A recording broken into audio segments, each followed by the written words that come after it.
ওং নমো ভগবতে বাসুদেবায়। আমার প্রিয় দর্শক বন্ধুকে আমার আন্তরিক অভিনন্দন, শুভেচ্ছা ও ভালোবাসা জানাই।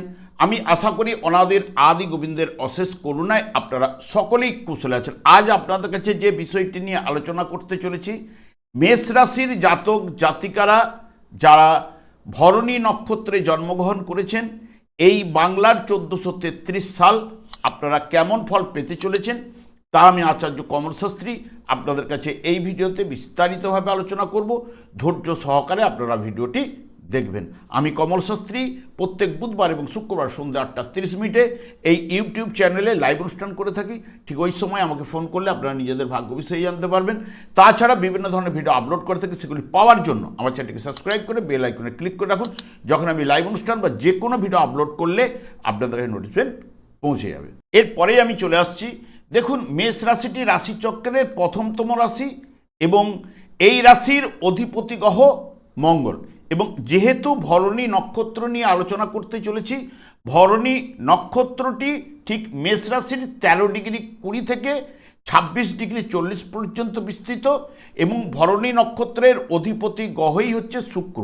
তাহলে এই ভরণী নক্ষত্রের মাধ্যমে মঙ্গল এবং শুক্রের কিছু না কিছু প্রভাব কিন্তু থাকবেই। এবং মেষ রাশির ভরণী নক্ষত্রে জাতক জাতিকাদের জন্য এই বৎসরটি একটু পরিশ্রম, ধৈর্য এবং সচেতনতার বৎসর কিন্তু হয়ে উঠবে। তবে বৎসরের শুরুতেই আপনার পেশাগত জীবনে নতুন সুযোগ এবং বিশেষ করে সরকারি বা প্রশাসনিক কাজের সঙ্গে যুক্ত ব্যক্তিদের জন্য পদোন্নতির সম্ভাবনা নিয়ে আসবে এবং আপনার আত্মবিশ্বাস এবং কাজের গতি কিন্তু বাড়িয়ে দেবে। ভরণী নক্ষত্রের অধিপতি গ্রহ শুক্র, তাই যারা বিশেষ করে ডিজাইন, ফ্যাশন, ফটোগ্রাফি, অভিনয় এবং বিউটিশিয়ান, হোটেল, যানবাহন, কম্পিউটার ও শিল্পের সাথে যুক্ত ব্যক্তিদের এই 1433 সাল অত্যন্ত শুভ হবেই। যারা নতুন ব্যবসা শুরু করতে চান তাদের জন্য জ্যৈষ্ঠ মাস থেকে আষাঢ় মাস খুবই শুভ হবে। তবে বড় বিনিয়োগ করতে যাওয়ার আগে ব্যবসা ক্ষেত্রে একটু সতর্কতা অবলম্বন আপনাদের করতে হবে, কারণ আপনাদের 7.5 প্রভাব কিন্তু চলছে।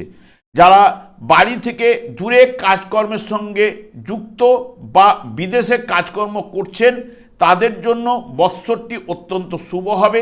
তবে কার্তিক মাস থেকে কর্মক্ষেত্রে কিছুটা উত্থান ও পতন বা উচ্চপদস্থ কর্মকর্তাদের সঙ্গে মতবিরোধ কিন্তু আপনার হতে পারে। তাই ধৈর্য বজায় রাখুন। কর্মক্ষেত্রে অন্যের কথায় আপনি পরচিত না হয়ে এবং আপনার গোপন কথা কারোর সঙ্গে আপনি কিন্তু শেয়ার করবেন না। এরপরেই অর্থ জায়গায় চলে আসছি। জ্যৈষ্ঠ মাস থেকে আশ্বিন মাস পর্যন্ত আর্থিক লাভের সম্ভাবনা কিন্তু প্রবল রয়েছে। তবে নতুন আয়ের উৎস কিন্তু ঠিক ওই সময় তৈরি হবে এবং অনেকের ক্ষেত্রে অপ্রত্যাশিত উৎস থেকে অর্থ আসারও সম্ভাবনা। আপনার পরিশ্রমের অনুযায়ী বর্তমান বৎসর অর্থ লাভ ঘটবে। তবে আটকে থাকা অর্থ পুনরায় কিন্তু আপনি উদ্ধার করতে পারবেন। কার্তিক মাস ও অঘ্রাণ মাসে অপ্রত্যাশিত খরচ কিন্তু বাড়বে। স্বাস্থ্য এবং পরিবারের জন্য বা ভ্রমণের জন্য আর্থিক ব্যয় কিন্তু ঘটার সম্ভাবনা থাকছে। বর্তমানে বৈশাখ মাসের পর থেকে আশ্বিন মাস পর্যন্ত বিশেষ করে জমি, বাড়ি বা রিয়েল অ্যাসেট বিনিয়োগ করতে পারলে আপনারা কিন্তু শুভ ফল কিন্তু আপনাদের উঠে আসবে। প্রেমের ক্ষেত্রে জ্যৈষ্ঠ মাস থেকে নতুন প্রেমের শুভ যোগ, তবে প্রেমে মতান্তর, ভুল বুঝাবুঝি চলবে। তাই খোলামেলা আলোচনা করে আপনারা মিটিয়ে নিতে পারলে আপনাদের ক্ষেত্রে কিন্তু ভালো। যারা দীর্ঘদিন সম্পর্কের মধ্যে আছেন, জ্যৈষ্ঠ মাস থেকে শ্রাবণ মাসের মধ্যে বিবাহ চূড়ান্ত সিদ্ধান্ত নেওয়া কিন্তু আপনাদের পক্ষে ভালো।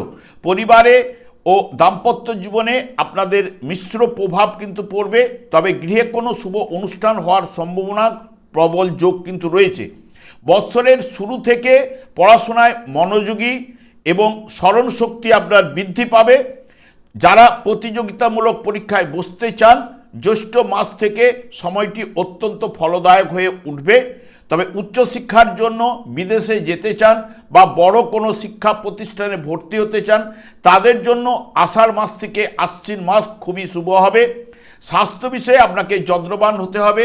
যারা আগে থেকে অনিদ্রাজনিত সমস্যা বা পা ও হাঁটু ব্যথায় ভুগছেন তাদের ক্ষেত্রে কিছু না কিছু কষ্টদায়ক হয়ে উঠবে। তবে মোটামুটি স্বাস্থ্য বিষয়ে আপনারা মোটামুটি মিশ্র ফল কিন্তু উঠে আসার সম্ভাবনা। আমি আচার্য কমল শাস্ত্রী প্রত্যেক বুধবার এবং শুক্রবার সন্ধ্যা 8:30 এই ইউটিউব চ্যানেলে লাইভ অনুষ্ঠান করে থাকি। ঠিক ওই সময় আমাকে ফোন করলে আপনারা নিজেদের ভাগ্য বিষয়ে জানতে পারবেন। তাছাড়া বিভিন্ন ধরনের ভিডিও আপলোড করে থাকি, সেগুলি পাওয়ার জন্য আমার চ্যানেলটিকে সাবস্ক্রাইব করে বেল আইকনে ক্লিক করে রাখুন। যখন আমি লাইভ অনুষ্ঠান বা যে কোনো ভিডিও আপলোড করলে আপনার নোটিফিকেশন পৌঁছে যাবে। আমি অনাদির আদি গোবিন্দের কাছে প্রার্থনা করি আপনারা ভালো থাকুন, সুস্থ থাকুন, আনন্দে থাকুন। আজ এই পর্যন্ত, পরের ভিডিও দেখা হচ্ছে। নমস্কার।